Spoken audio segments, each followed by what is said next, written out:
Po fillojmë nga fundit fare, shumica e regjimeve diktatoriale kanë rënë me votë në botë. Edhe Pinocheti me votë është larguar dhe të gjithë me votë janë larguar. Po kjo është histori, po të shikosh historinë, ka të tjera mësime se si rrezohen regjimet. Megjithatë unë duhet ta kthej pak më ndryshe. Shiko, ne nuk diskutojmë se ku jemi. Kemi një shtet i cili është i kriminalizuar. Jo i kapur nga shteti, po është i kriminalizuar. Kemi një qeverisje e cila nuk është e korruptuar, por korrupsioni është qeverisja. Pra nuk është më smundje, është vetë 2. Kemi një administratë publike e cila i shërben krejtësisht vjedhjes dhe shkeljes së ligjit, më së shumti. Kjo është e padiskutueshme. Po të vazhdoj, mund të vazhdoj më gjatë dhe mund ta përshkruaj, nuk ka sundim të ligjit, ka probleme. Pra ne dim se ku jemi. Dhe ajo që po thoshte Lutfiu, po them dhe unë tani do të them më direkt është, opozita nuk ka nevojë të përsërisë vetëm këtë gjë, se këtë e dim ne, të gjithë. E kemi mësuar përmendesh Madje unë mund të flas edhe më shumë se opozita, se unë për shembull mund të përmend emra oligarkësh, emra të tjerë, mund të them edhe më shumë se opozita mund ta bëj. Dhe ka shumë njerëz që flasin publik dhe më shumë se opozita. Çështja qëndron. Çfarë ndryshimi kam unë nga opozita? Opozita ka tjetër qëllim. Dhe gazetarët, shoqëria civile kanë tjetër. Pa diskutim që ka probleme me të gjithë edhe me shoqërinë civile. Pra, gjëja e parë është që ta ndajmë këtë gjë. Nuk ka pikë dyshimi edhe tek vetë socialistët se ku jemi. Një. E dyta është e sigurt që të gjithë duan një ndryshim nga kjo gjë. Madje edhe socialistët e ndershëm dhe një pjesë e tyre duan ndryshim. 2. E treta dhe më e rëndësishme është e padiskutueshme që qeverisja e Zotit Rama dorëzohet. Është e padiskutueshme. Sigurisht ju të mos bëni gjë fare, dorëzohet. Çështja është kur dorëzohet.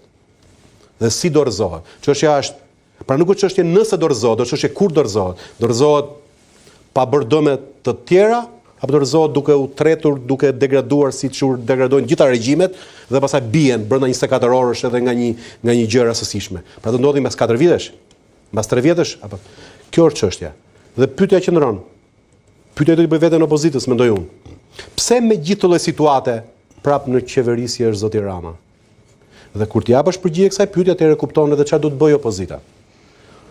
Ky është diskutim shumë i gjatë dhe ja vlen që ta bëjmë këtë diskutim më shumë sa të flasim për qeverisjen se ku është, ato do ta mbyllim, dihet ku jemi. Është një pa shembull që një qeverisje të qëndrojë me këto skandale. Në historinë e qytetërimit modern nuk ekziston. Edhe në diktatura nuk ka këtë nivel të kalbëzimit të shtetit, të kremërizimit të shtetit. Pra këtë çështja është, ja ta them unë se si fillohet. Gjëja e parë mos filloni çani analistët. Ju keni interes të merrni gjithë me të mirë. Edhe ai që kritikon, bëni mirë ta merrni me të mirë. Jo ta ktheni në politikë të partisë që shani çdo që ju kritikon dhe që mendon ndryshe nga juve. Partia Demokratike ka lindur si partia e lirisë, ka lindur si partia dhe mburret që ka dhënë të drejtën shqiptarëve. Dhe liria për të folur është liria për të kritikuar tjetrin dhe ai të mos ta kthejë mbrapsh. Nëse analistët janë të paguar nga Rama, shumë mirë. Bindni ca që nuk janë të paguar nga Rama dhe merrni me të mirë. Sepse në herë kur ju flisni dhe unë që jam i opozitës, ndjehem them do t'ju turrem dhe unë, sepse është pa durueshme kritikat dhe po them dhuna verbale që ju bëni ndaj çdo njeriu që nuk mendon si ju. Dhe këtë e bën mitingun e fundit, që është e pafalshme.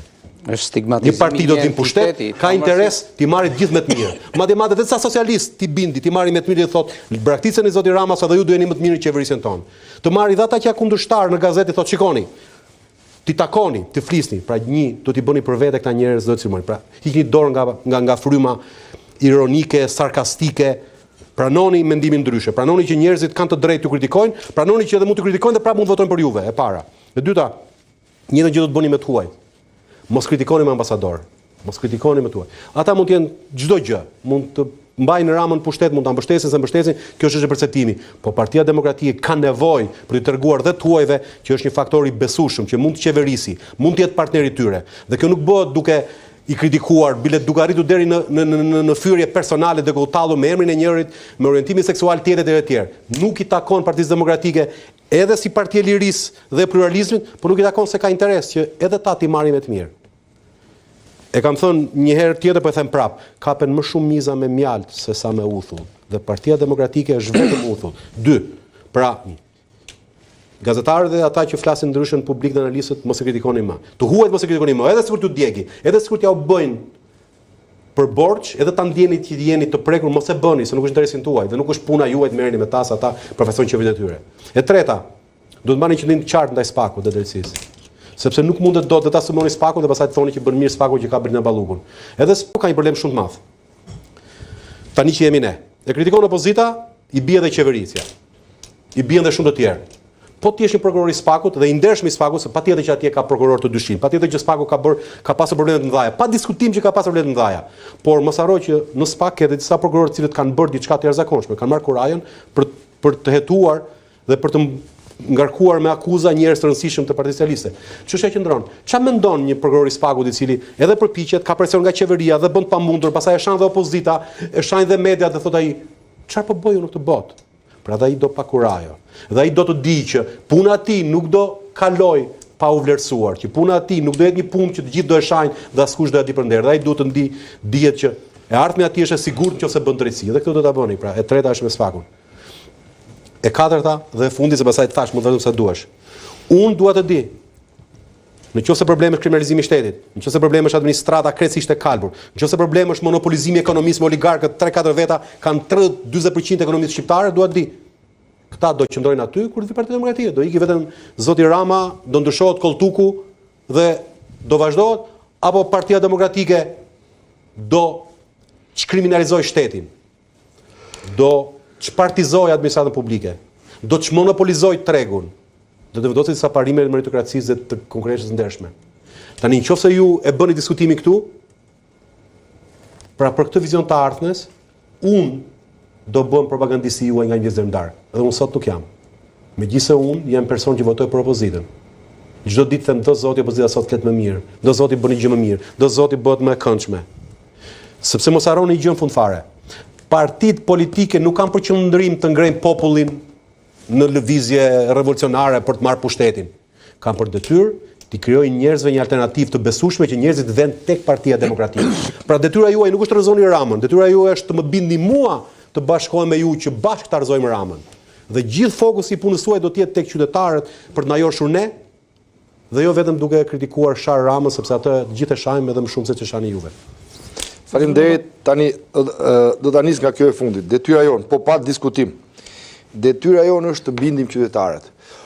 Unë besoj që edhe përsëris, programi jonë i Partisë Demokratike dhe Opozitës në 11 maj ka qenë programi më i shkëlqyer ku e gjende veten çdo qytetar i këtij vendi. Por dhe fushata që kemi bërë në 11 maj ka qenë fushata më qytetare, më civile dhe që bazoi vetëm në alternativë dhe asgjë tjetër. Por ama unë ju rikujtoj, ju e dini mirë shumë, më mirë se unë, që të gjitha këto kanë zero vlerë për sa kohë azgjësohet vota nërmjet VKM-ve, karteleve, drogës, krimit dhe gjithë. Pra këto gjitha vlen në një sistem ku respektohet demokracia dhe vota e lirë. Këtu nuk respektohet vota e lirë, ne i kemi bërë me gjitha... Prit, edhe me gjitha të prapi kemi bërë. Prap ne i kemi paraqitur. Cila është zgjidhja? Të lutem, po. Pra ne përsëri kemi ecur në këtë rrugë që thonë ju, por kjo rrugë nuk është ajo zgjidhja përfundimtare. Pse? Sepse në një vend ku azgjësohet vota, kot flet për program, ka vetëm një kryengritje. Iku tani, cili është qëndrimi ndaj shtetit? Kryengritje do të thotë që duhet të bëjmë thirrje popullit duke parë 1, 2, 3, 5 gjëra për këto arsye që thatë ju dhe shumë të tjera. Shqiptarët duhet të thonë Shqipëria ka nevojë të rikthehet në normalitet. Shqipëria sot është e destabilizuar. Dhe këtu biem dakord të gjithë. Ato argumenta që thatë ju, që dha zoti Dervishi apo zoti Çipa, janë edhe shumë të tjera, që thashun edhe shumë të tjera që nuk i kemi thënë ne këtu, janë arsye për të bindur çdo qytetar që Shqipëria është në destabilitet. Një vend që kontrollohet nga krimi dhe nga korrupsioni është destabilizuar. Pse nuk i bindin qytetarët? Pse keni bindur mësal? Kur do të bindni? Opozita do të kemi parasysh një gjë në Ritan. Opozita bën detyrën e saj, po jo çdo gjë mund ta bëjë opozita. Më thoni, ju jeni njohës i mirë dhe politolog. Tani po ju themi që opozita në protokollet e politikës botërore i ka të përcaktuar kuadrate deri ku shkon, deri ku shkon. Opozita nuk është ajo që jep ose çfarë them unë ty që zgjidh problemet. Jo, opozita është ajo që kritikon, ka fjalën, vetëm fjalën, kritikon, sulmon qeverisjet dhe jep rrugët për dal nga ajo. Kjo është detyra e një opozite. Tani, dorëzohet kur dorëzohet. Ne kemi bërë përpjekje të dorëzohet sot, nesër, sa më shpejt, ne po bëjmë gjithçka